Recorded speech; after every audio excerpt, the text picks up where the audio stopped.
الحمدللہ ہم سب نماز پڑھتے ہیں، اور ہم سب کو اپنی نمازوں کی فکر بھی ہوتی ہے، اور ہم نماز سے متعلق کورسز وغیرہ بھی کرتے رہتے ہیں، پڑھتے بھی ہیں، پڑھاتے بھی ہیں، اور اپنی تمام حرکات اور سکنات سنت کے مطابق کرنے کی کوشش کرتے ہیں۔ لیکن نماز کا ایک ظاہری پہلو ہے اور ایک اس کا روحانی یا باطنی پہلو ہے۔ کوئی عمل اسی وقت درست ہوتا ہے جب اس کے یہ دونوں پہلو جو ہیں وہ درست ہوں۔ ایک یہ کہ انسان کے عمل میں اخلاص ہو، اللہ کی خاطر کرنے والا، اور دوسرا یہ کہ ظاہری عمل جو ہے وہ سنت کے مطابق ہو۔ اخلاص کا تعلق ہمارے دل سے ہے اور ہماری نیت سے ہے، اور سنت کا تعلق ہمارے ظاہری اعمال سے ہے۔ تو الحمدللہ ہم سب نے کوشش کر کے، محنت کر کے اپنی نمازیں جو ہیں وہ سنت کے مطابق کرنے کی کوشش کی ہے۔ اپنا قیام، اپنا رکوع، اپنے سجود، ان تمام چیزوں کو بہترین سے بہترین کرنے کی کوشش کرتے رہتے ہیں۔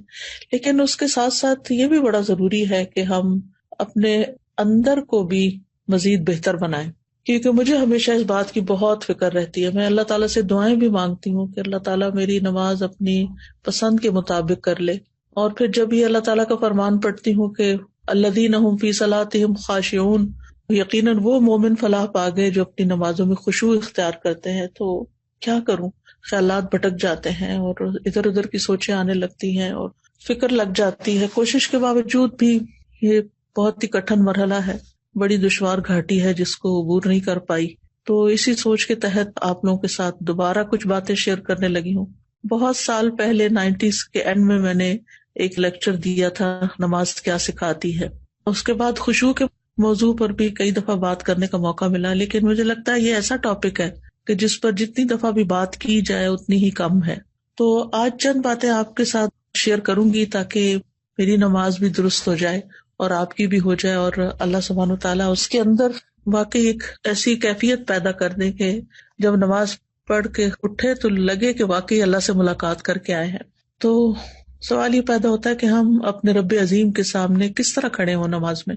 تو رب کے سامنے کھڑے ہونے میں بندے کی دو حالتیں ہوتی ہیں، یعنی دو چیزوں کو انسان دیکھتا ہے، ایک اللہ سبحانہ تعالیٰ کے رب ہونے کی عظمت، اور دوسرے اپنے بندہ ہونے کی ذلت، یعنی اللہ عظیم ہے، بڑا ہے، بلند ہے، اور میں ایک حقیر بندہ ہوں، میں اس کے آگے جھک رہا ہوں، میں اس کے آگے کھڑا ہوں، اور وہ رب السماوات والارض ہے اور رب العرش العظیم ہے، اور میں عبد فقیر ہوں، محتاج ہوں، کمزور ہوں، فانی ہوں۔ تو جب انسان اللہ کی عظمت اور بڑائی کو ذہن میں رکھتا ہے اور اپنی کمزوری کو ذہن میں رکھتا ہے تو آغاز بہت اچھا ہوتا ہے۔ جب کبھی میں کائنات کے بارے میں پڑھتی ہوں، اس کی وسعت کے بارے میں، اس کی ہیبت کے بارے میں، کہ کس قدر ستارے اور سیارے اور کیا کیا چیزیں اللہ نے تخلیق کی ہیں اور کیا کچھ بنایا ہے۔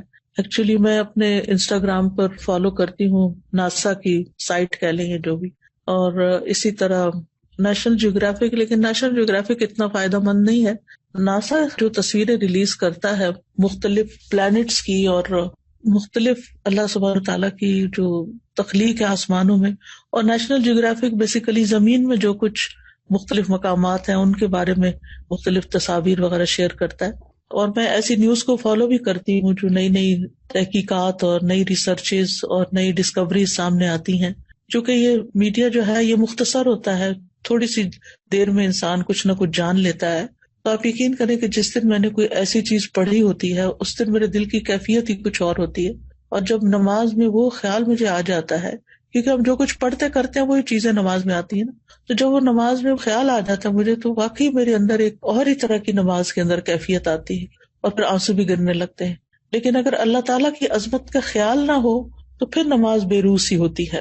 پھر ساتھ ہی سمندروں کے اندر کی مخلوقات اور عجیب و غریب مخلوقات اور پرندوں کے رنگ اور پھولوں کے، اور زمین کو بھی پوری طرح انسانوں نے ڈسکور نہیں کیا، مختلف مقامات کا آپ دیکھیں۔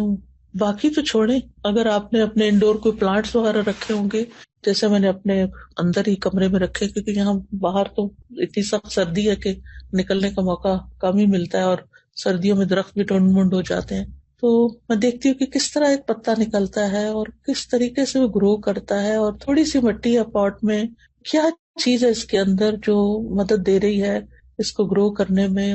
تو اللہ سبحانہ تعالیٰ کی قدرت یاد آتی ہے نا. یعنی کائنات ایسی چیز ہے جس میں غور و فکر کرنے سے اور اللہ تعالیٰ کی مخلوقات میں غور و فکر کرنے سے اللہ سبحانہ تعالیٰ کی عظمت کا احساس دل میں بہت بڑھتا ہے. یہ کونی آیات ہے نا جن کے اندر ہمیں غور کرنا چاہیے اور اس بات پر ایمان رکھنا چاہیے کہ یہ اللہ سبحانہ تعالیٰ ہی کی تخلیق ہے. اور پھر اس سے آگے یہ کہ یہ سوچنا چاہیے کہ یہ سب کچھ اللہ کی تسبیح بھی کر رہا ہے. وَإِن مِّن شَيْءٍ إِلَّا يُسَبِّحُ بِحَمْدِهِ وَلَٰكِن لَّا تَفْقَهُونَ تَسْبِيحَهُمْ. یہ ساری مخلوقات اپنے رب کو پہچانتی ہیں، اس کی وحدانیت کی گواہی دیتی ہیں، اس کی حمد کے ساتھ اس کی تسبیح بیان کرتی ہیں. اور کُلٌّ قَدْ عَلِمَ صَلَاتَهُ وَتَسْبِيحَهُ، ہر ایک نے یقیناً اپنی نماز اور اپنی تسبیح جان لی ہے، سب کو پتا ہے. تو اگر ہم اللہ سبحانہ تعالیٰ کی اس کائنات کو ذہن میں رکھ کے اللہ اکبر کہتے ہیں یا سبحان اللہ کہتے ہیں تو وہ کیفیت ہی کچھ اور ہوتی ہے. اللہ سبحانہ تعالیٰ اپنی مخلوقات کی مشابہت سے پاک ہے اور ہماری عقل اللہ کی عظمت کا احاطہ نہیں کر سکتی اور نہ ہی اس کے علم کا. وَلَا يُحِيطُونَ بِشَيْءٍ مِّنْ عِلْمِهِ إِلَّا بِمَا شَاءَ. اور احسان کے درجے میں نماز پڑھنا ایسا ہے نا کہ جیسے آپ اللہ تعالیٰ کو دیکھ رہے ہوں. ہم دیکھ تو نہیں سکتے لیکن ایک احساس ہی ہے نا یہ، ورنہ وہ تو ہمیں دیکھ ہی رہا ہے. اور پھر اس بات کو بھی ہمیں سوچنا چاہیے کہ اللہ سبحانہ تعالیٰ اس بات سے بڑا ہے کہ مخلوقات اس کا حق ادا کرے.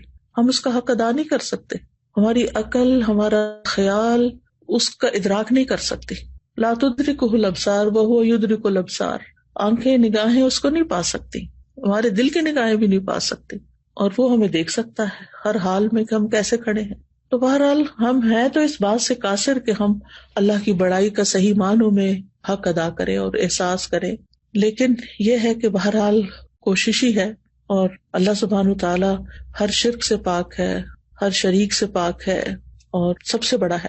تو جب نماز شروع کریں اور اللہ اکبر کہیں تو بس ساری مخلوق نیچے اور اللہ سب سے بڑا، سب چھوٹے اور اللہ ہی بڑا. پھر اس کے بعد سبحانک اللہم وبحمدک وتبارک اسمک وتعالی جدک ولا الہ غیرک. پاک ہے تو اے اللہ اپنی حمد کے ساتھ، تیرا نام بڑی برکت والا ہے، تیری شان بہت بلند ہے، تیرے سوا کوئی معبود نہیں ہے. پھر جب سورۃ الفاتحہ پڑھیں تو پھر اللہ سبحانہ تعالیٰ کی صفات پر غور کریں. بسم اللہ الرحمن الرحیم سے لے کر وللضالین آمین تک. جب ہم کہیں کہ الحمدللہ رب العالمین تو پھر عالمین کا ذہن میں خیال جائے کہ ان سارے جہانوں اور ساری مخلوقات کو پیدا کرنے والا اللہ ہے، پالنے والا اللہ ہے، ان کی تدبیر کرنے والا اللہ ہے. پھر الرحمن الرحیم پڑھیں تو اللہ تعالیٰ کے فضل اور رحمت کو سوچیں. مالک یوم الدین کہیں تو قیامت کے دن کو یاد کریں، اور پھر وہاں جو اللہ سبحانہ تعالیٰ کا جلال ہوگا اور عظمت ہوگی اس کو محسوس کریں.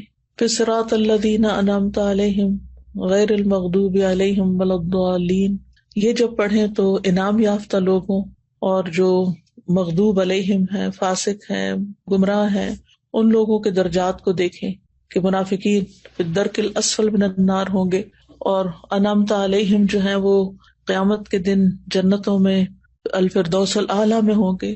ایک کہاں اور دوسرا کہاں، اتنا درجوں میں فرق ہو جائے گا اگر ہم انعام یافتہ لوگوں کے راستے پہ چلیں گے اور نفاق سے بچیں گے، کفر سے بچیں گے، شرک سے بچیں گے. تو یہ مرتبے جاننا بھی بڑا ضروری ہے کہ کس طرح کچھ لوگ جہنم کے نچلے گڑھوں میں ہوں گے اور کچھ اتنے عظیم جگہوں پر ہوں گے.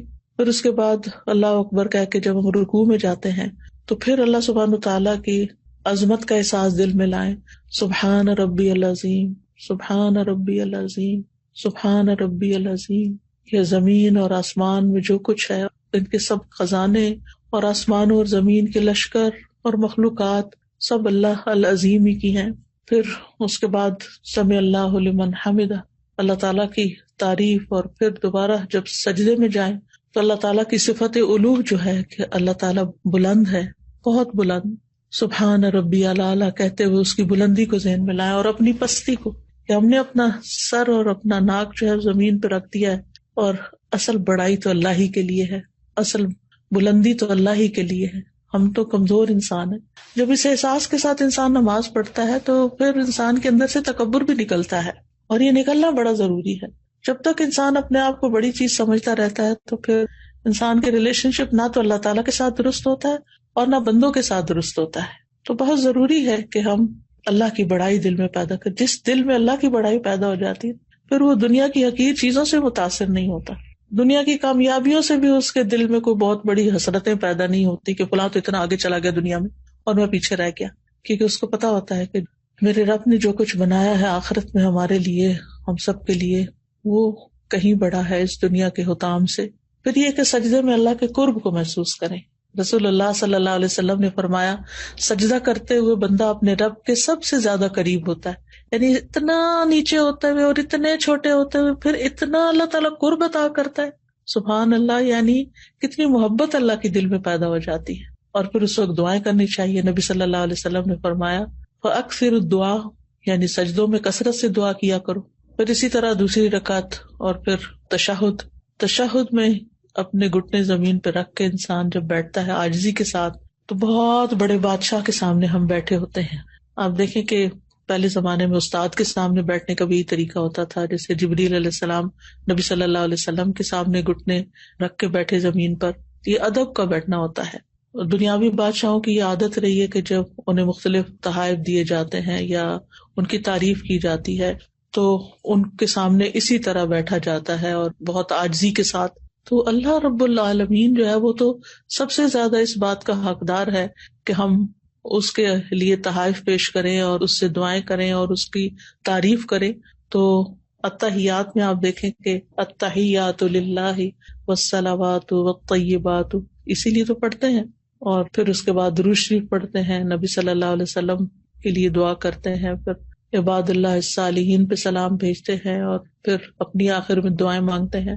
وہ دعاؤں کی قبولیت کا وقت ہوتا ہے جب ہم سارے ریچول ادا کر چکے ہوتے ہیں سلام پھیرنے سے پہلے، اور پھر جب انسان سلام پھیرتا ہے تو دوبارہ دنیا میں آ رہا ہوتا ہے ایک طرح سے اللہ سے ملاقات کر کے، اور پھر اس کے اندر ایک حسرت بھی آتی ہے کہ کاش یہ نماز لمبی ہو جاتی، کاش یہ ملاقات لمبی ہو جاتی، کیونکہ انسان اگر اللہ تعالیٰ سے محبت کرتا ہے تو پھر اس کو جلدی نماز پڑھنے کی فکر نہیں ہوتی۔